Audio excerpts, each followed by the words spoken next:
Hi guys! Magandang gabi! Welcome back po dito sa Gandara SRU channel for showbiz update. Andito na naman nga po akong muli nagbabalik. Nagmamaganda ninyong kachismosang Kim Pao. Wala na pong iba.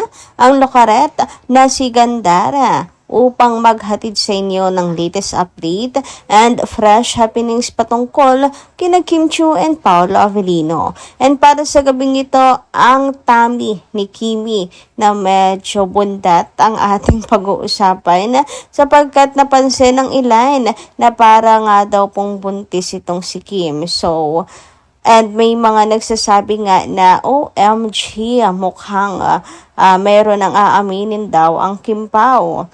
So, palagay ninyo. Anyway, bago tayo mag-start, sa mga hindi pa nakaka-subscribe sa ating channel, guys, if isa po kayo sa mga nag-aabang ng update lagi sa Kim Pao, naghahanap kayo araw-araw ng mga ayudas, ganap, at lalong higit na is yung malaman ng mga event nila Kim and Paolo, nako, nasa tamang channel po kayo. Kaya i-click nyo na yung subscribe button natin at notification bell sapagkat araw-araw nagbabalita tayo ng mga updates and chikas tungkol sa kanilang dalawa. Basta mga balita na may kinalaman kina Kim and Paolo, sagot na po natin yan. Kaya if nais nyo mag-notify tuwing may bago tayong chika, i-click nyo na yung subscribe button. Anyway, unahin natin pag-usapan ngayong gabing ito ang tungkol dito sa isang nakapasok po na pinagtatanggol si Gerald. So, ayon sa kanya dito, makakarma daw lahat ng Kim Pao fans na inaapi si Gerald. Kasi nga, yung mga Kim Pao fans ay hindi po approve, hindi sa kanila aprobado na mag-comeback po ang Kimi Gerald. Diba? So, sabi dito ni Brigida Rebueno, shout out ako nanonood ka man. Sabi niya, marami ka nga endorsement pero don't step on anybody para kaawaan kanila. So, para kay Kim, ang sinasabi niya. Marami daw endorsements si Kim pero parang anong taas daw ng tingin sa sarili, no? Ginagamit yung card na yon para kaawaan siya ng mga fans. You are blaming Gerald because of the past. Past is past. Move on, girl. Wala na iyon. Gerald is giving respect to you. That's he congratulate you. That's it. What is wrong with that? Don't dwell on the past. May Paolo ka na, di ba? Kim is still immatured. Affected pa rin siya kay Gerald. It means hindi pa nakaka-move on siya. Pero may Paolo na siya. Mahal kaya ni Paolo o cover up lang ang frustrations niya. Huy, may siyan nga po dumain bago Paolo eh. Grabe kayo. They are so judgmental. Makakarma din sila. Inaapi nila si Gerald. Makakarma sila. So, doon muna tayo sa sinasabi nga niya na mahal niya ba talaga si Paolo or panakipbutas niya lang kasi hindi pa rin daw makamove on kay Gerald. So, unang-una, may siyan pong dumaan bago si Paolo. So, doon pa lang, ang tagal nila ni Sian, 11 years, 12 years pa nga ata. Ibig sabihin, talagang wala na sa isipan niya. Buradong-burado na si Gerald kay Kim. Kaya wag niyong madawit-dawit si Paolo Avellino, okay? And tungkol naman doon sa sinasabi na sinasabing hindi makamove on si Kim, kung move on lang yung pag-uusapan, nakamove on na po siya matagal na. Wala na po si Gerald sa buhay ni Kim Chiu. Borado na po yan sa buhay ni Kimi. Kaya hindi na po yan magbibigay ng second chance. Hindi makamove on ang tamang term, kundi natuto na lang po si Kim.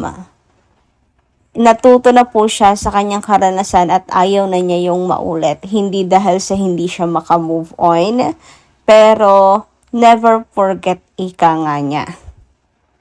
Para mag-demand kayo na magkabalikan pa.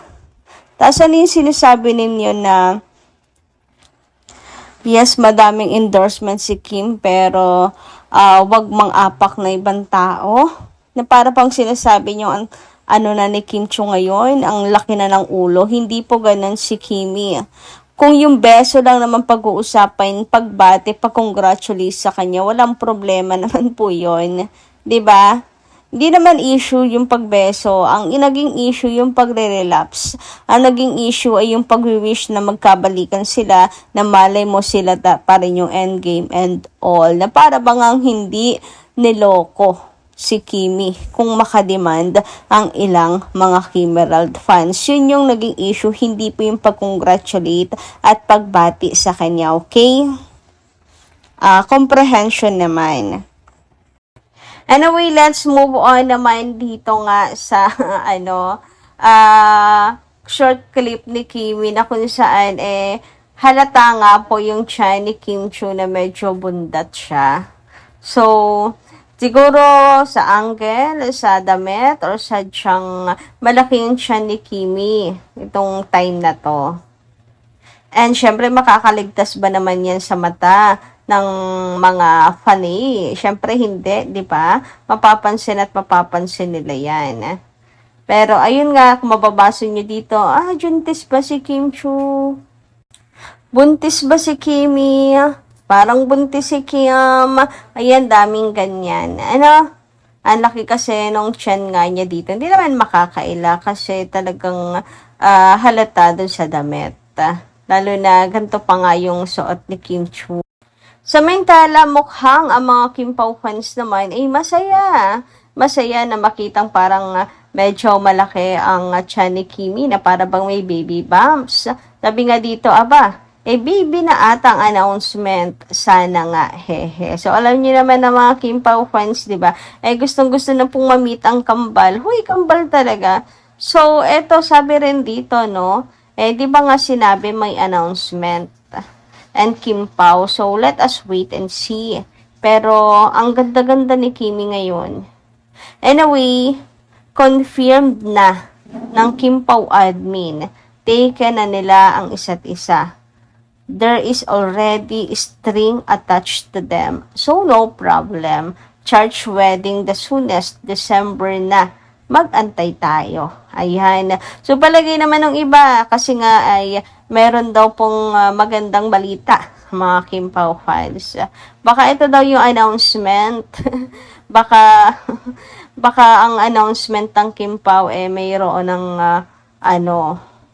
mayroon ng magmamana ng kanilang gandang lahi. Uy, grabe naman kayo. Hindi ba pwedeng busog lang si Kim?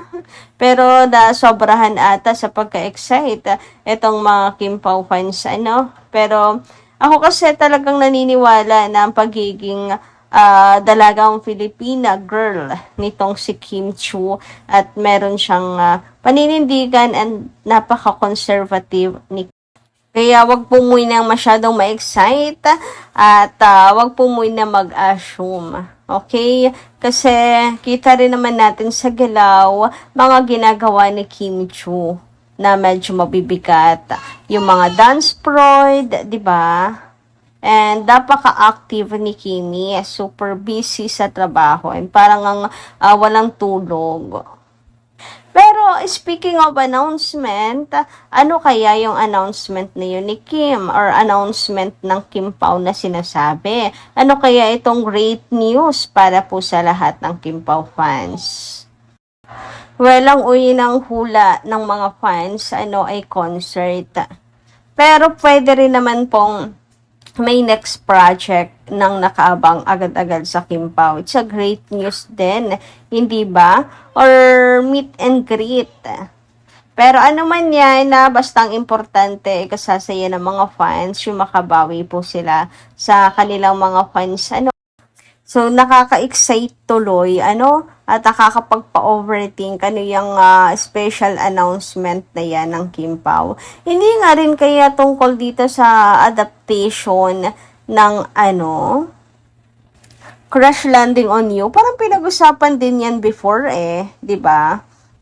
Pero sana nga kahit hindi po adaptation, basta new project ng Kim Pao, it's a great news. And waiting po kami para sa another project ng Kim Pao and looking forward. Ngayon pa lang, congratulations. Iniisip ko rin guys, baka Thanksgiving party para po sa mga fans, ganyan. Palagay ninyo, comment nyo nga dyan sa baba kung may nahuhula na kayo kung ano tong great news na to para sa mga KP fans. So, ayan, pag-usapan natin yan sa mga next videos natin. Pero ngayon, hanggang dito lang po muna yung atin pong chikahan. Comment nyo na lang sa baba yung reaction nyo dito sa Tami ni Kimi na mainit na pinag-uusapan sa social media. Ano ba yan? Paano ba naman nasa Pinas tayo? Talagang konting kahit po busog lang, talagang issue agad yan. So yun lang muna for tonight. Maraming salamat sa pakikinig. Kita-kits muli tayo sa susunod natin, chika. Maraming pong salamat.